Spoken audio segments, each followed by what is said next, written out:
Olá, estamos começando mais um podcast Só Cristo Salva.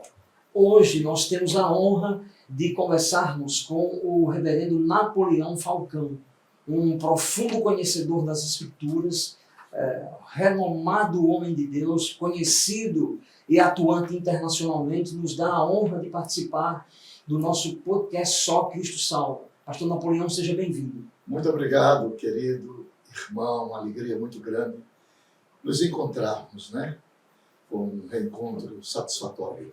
Que Deus abençoe a todos os nossos irmãos da internet que adentram a essa sistemática de evolução científica. E isto traz para nós grande contentamento, que é o meio fundamental de evangelizarmos as pessoas. De tal maneira que estamos muito gratos a Deus por esta oportunidade e também por esse privilégio. Estamos sempre às ordens, querido. Pastor, o senhor nasceu aonde? Que memórias o senhor traz da infância? Trago memórias gratas. Eu nasci em Lucena. Lucena é o litoral norte da Paraíba. É uma formosa e enseada terra que se ostenta ao pé do mar. Naquelas palmeiras verdentes, se embalam ali contente o leque do coqueiral. É uma cidade de coqueiros e mar. Foi ali que eu nasci. Os meus pais me criaram muito bem, me deram a educação necessária. Com 12 anos eu vim para João Pessoa, capital do estado, para ficar com os meus avós e estudar. De tal maneira que houve um bom investimento da parte dos meus pais. Tenho por eles grande gratidão a Deus por ter me encaminhado para os estudos ainda na minha tenra idade.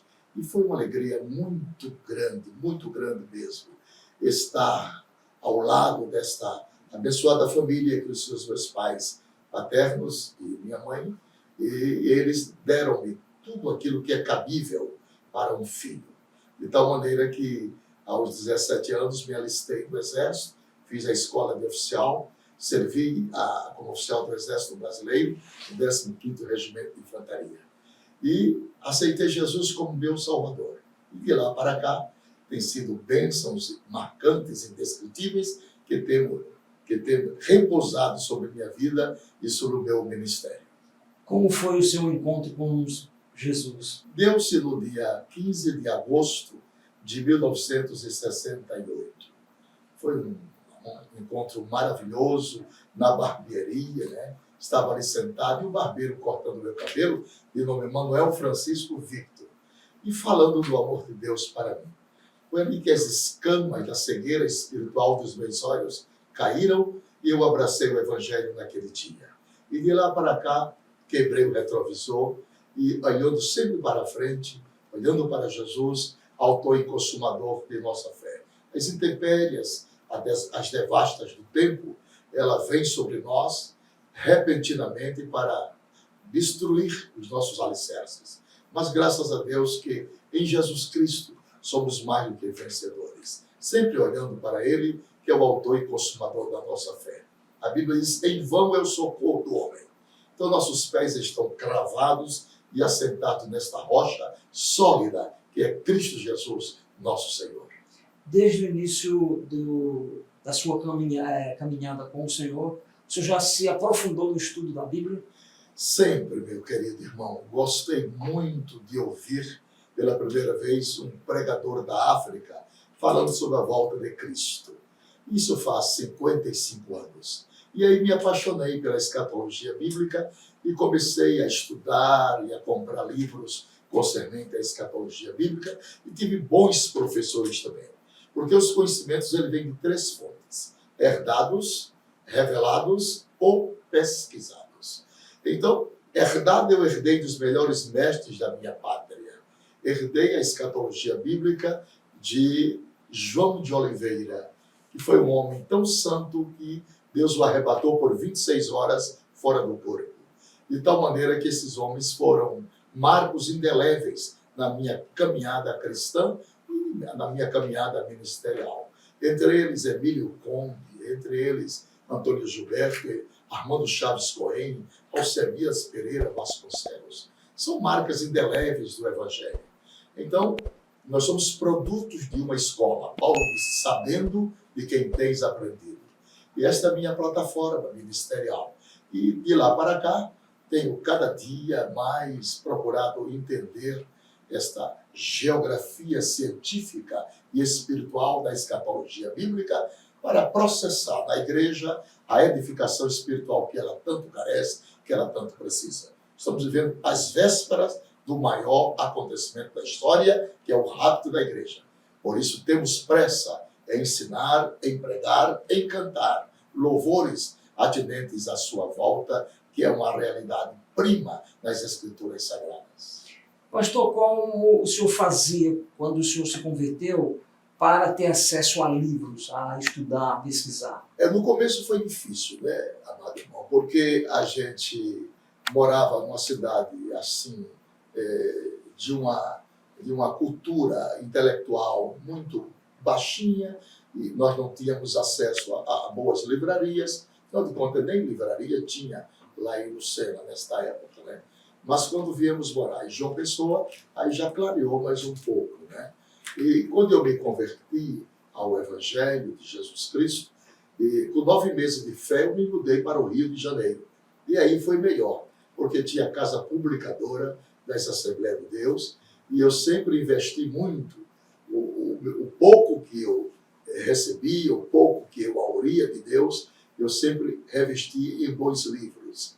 E esses conhecimentos herdados também são valiosos, porque Deus inspirou aos seus filhos a escreverem essas temáticas designativas que fazem muito bem à nossa vida cristã. De tal maneira que hoje, pela graça de Deus, nós temos uma biblioteca com um volume satisfatório de livros, né? E nós dedicamos a nossa vida a esses exemplares. Não nos esqueçamos também que os livros não são todos suficientes para o crescimento ministerial. Precisamos devotar também nossa vida à oração, à pedagogia da oração. Orar não é somente falar com Deus. Orar é também ficar em silêncio para ouvir o que Deus tem a falar para conosco. E isto tem me dado a devida graça necessária para absorver os conhecimentos daquilo que os filhos de Deus têm escrito. Graças a Deus pelos bons escritores e bons mestres pelos quais nós herdamos algo maravilhoso para o aprendizado da teologia bíblica. Para jovens como o senhor que se dedicou à pregação da palavra, naquela época, quais as principais dificuldades? Dificuldades que nós tínhamos eram dificuldades dos dias, né? As dificuldades, como eu já falei, de você encontrar boas livrarias com bons livros, né? E houve uma época que não era permitido, né, de uma vez por toda, a nossa aquiescência, o nosso adentramento às faculdades teológicas. Sempre os pastores, eles zelavam, era um zelo extravagante, mas era um zelo, né, para nós não nos contaminarmos com falsas doutrinas. Então, os pastores de antigamente eram muito zelosos, extraordinariamente zelosos. E este zelo foi muito bom, porque ele nos defendeu. Porque o pastor não está para defender a Bíblia. A Bíblia é a palavra de Deus. O pastor está para defender o rebanho. Porque a ovelha é indefesa. A ovelha é muito simples. Então Deus constitui pastor para defender o rebanho dos agnósticos, das heresias que vivemos no mundo contemporâneo. Então, meus queridos irmãos, naqueles dias, mesmo sendo difícil, mas nós absorvíamos aquilo que era bom dos nossos extraordinários mestres. Tenho saudade dos 4 anos que vivi em um seminário aprendendo com esses homens e mais um ano de teologia que fiz em Boston, nos Estados Unidos. De tal maneira que essas prédicas de conhecimentos doutrinários são salvaguardas da nossa fé e nos dão também crescimento extraordinário para aprendermos a separar a mão direita da mão esquerda. Nem tudo que reluz é ouro. Vivemos numa época, hoje, marcada por imitações. Então é preciso ter muito cuidado. A Bíblia diz que Ló olhou para as campinas do Jordão e parecia com o jardim do Senhor. Mas não era. Era Sodoma e Gomorra. A Bíblia diz que Roboão fez escudo de metais quando Sisaque era rei do Egito e entrou em Jerusalém e levou todos os escudos de ouro. Existem hoje muitos vergalhões pintados de amarelo. Já diziam os nossos ancestrais. Cuidado, que nem tudo que reluz é ouro. Como o senhor iniciou na missão pastoral, quando o senhor foi consagrado? Fui consagrado aos 9 meses de crente ao ministério pastoral na Assembleia de Deus em São Cristóvão, no Rio de Janeiro. 9 meses de crente é um tema infante. E ali já comecei a pastorear. Pastorei 8 anos a Igreja do Senhor Jesus, entre Rio de Janeiro e Minas Gerais. E pastorei mais 3 anos em João Pessoa, 11 anos de pastorado. Os demais tempos da minha vida ministerial foi esta obra de evangelismo nacional e evangelismo internacional, porque Deus tem dado-me também a oportunidade, por sua graça, bondade e misericórdia, de pregar em 46 países do mundo. E aos meus 74 anos, sinto-me muito prazerosamente agradecidos ao Senhor pela quiescência de sua bondade, por ter me concedido um corpo saudável para pregar o Evangelho. Deus tem imunizado o meu corpo das doenças e tem me dado uma terna e agradável saúde para a pregação do Evangelho, exposição da palavra e o ensino do mesmo. De tal forma que, nesta oportunidade, sinto-me agradecido ao Senhor por todos os ricos privilégios que Ele tem me concedido nesta minha jornada cristã e ministerial. O senhor também ficou conhecido, se tornou conhecido no Brasil, pelas grandes cruzadas evangelísticas, não é isso? As cruzadas evangelísticas, querido irmão, ela está dentro da minha alma, no meu sangue, nos meus capilares. Em todos os ramos da minha vida está a cruzada evangélica. Porque a cruzada evangélica é um meio pela qual você prega aos pecadores. Então, a igreja no templo, o templo não é lugar de pregar o evangelho. O templo é lugar de ensinar o povo, de doutrinar, de ensinar, de moldar os vasos que temos ali. O lugar de pregar o evangelho é nas cruzadas, é nas praças públicas, é em cima dos caminhões, é nesses lugares onde as pessoas não crentes podem ouvir o som festivo do evangelho.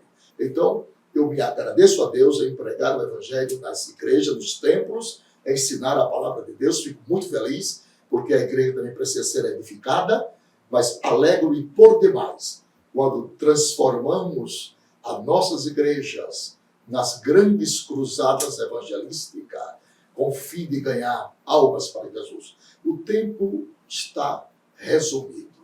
O tempo está terminando essa dispensação. É hora de ganharmos almas para o reino. São 8 bilhões de pessoas na Terra. 6 bilhões e meio ainda não foram alcançadas para o Evangelho. Precisamos correr, resumir o tempo, angariar vidas para Cristo. É tempo, é a última hora da igreja. É tempo de trazer os perdidos, de dar conhecimento de causa, a causa singular da salvação aos pecadores. Eles precisam ser saciados. O véu da ignorância precisa cair. E o evangelista, o ganhador de alma, precisa cada dia mais se apaixonar por essa obra evangelizadora de salvação. Pastor, na sua concepção, qual a diferença espiritual da igreja, a época que o senhor se converteu, para hoje? Os períodos mutativos são grandes. Vivemos um período de mutações rápidas e constantes. Devemos ter muito cuidado para trazer de volta o livro do Senhor para os nossos púlpitos. Você sabe que houve uma época em Jerusalém que perderam o livro do Senhor dentro da casa de Deus. E quando você perde alguma coisa fora, é uma coisa, mas perder dentro de casa, graças a Deus que o livro foi achado. A palavra de Deus precisa ser novamente reencontrada por tantas pessoas. Os louvores são muito bem-vindos, mas louvores jamais têm o papel de edificação da igreja. Quem edifica a igreja é a substância, a gloriosa, inaudita, profunda e insubstituível palavra do Senhor.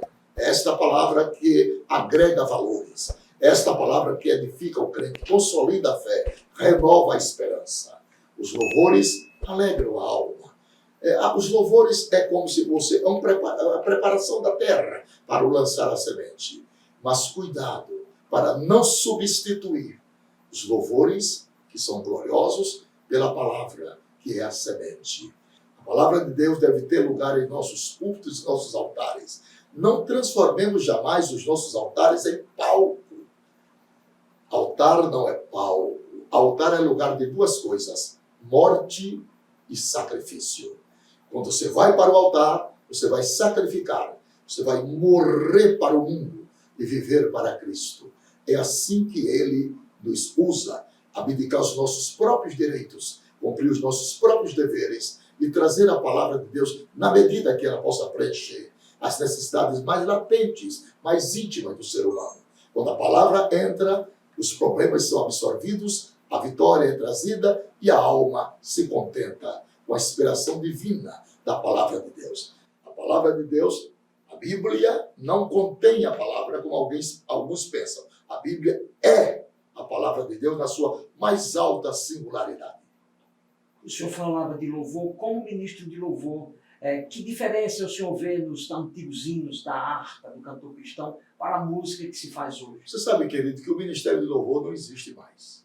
Você canta por talento, por gratidão a Deus. O ministério de louvor é exercido pelos levitas daquela época. Hoje o ministério que perdura é o ministério da palavra. Você canta pelo sentimento de gratidão, por talentos. Não existem levitas no Novo Testamento. Não, senhor. Os leviratos eram componentes de pessoas, de homens que faziam parte do antigo pacto. Hoje não. Hoje o ministério que perdura na Bíblia é o ministério da palavra. Quem canta não canta como ministro de louvor. Canta por talento, canta por gratidão que Deus lhe dera. Negociar com os talentos, isso é maravilhoso. O talento da voz, isso é imprescindível para quem recebeu de Deus este dom glorioso, que traz tanta alegria para o povo de Deus. E precisamos colocar doutrinariamente cada coisa em seu devido lugar. Há uma diferença conceituável entre louvor e cantiga evangélica. A cantiga evangélica, ela mexe com o corpo, mas os louvores, ele vai direcionamente à alma das pessoas. Precisamos voltar os louvores da igreja para que o povo possa sentir, de fato, a gloriosa, impactante presença do Senhor. Todo homem é de índole religiosa. Quando você fala lisamente, ele resiste. Quando você fala a alma, ele chora. Então, os louvores é aquele feito de alma para alma. A pregação do evangelista para ganhar alma é aquela pregação de alma para alma. É isso que está faltando. As pessoas precisam entender e colocar cada coisa nos seus devidos lugares para que assim a igreja possa, na sua dinâmica e na sua impetuosidade, persuadir homens e mulheres ao verdadeiro conhecimento da Bíblia, aos preceitos doutrinários da fé e à evangelização dos povos. É por esses dois singulares propósitos que a igreja militante vive nesta terra. Está chegando a hora do arrebatamento.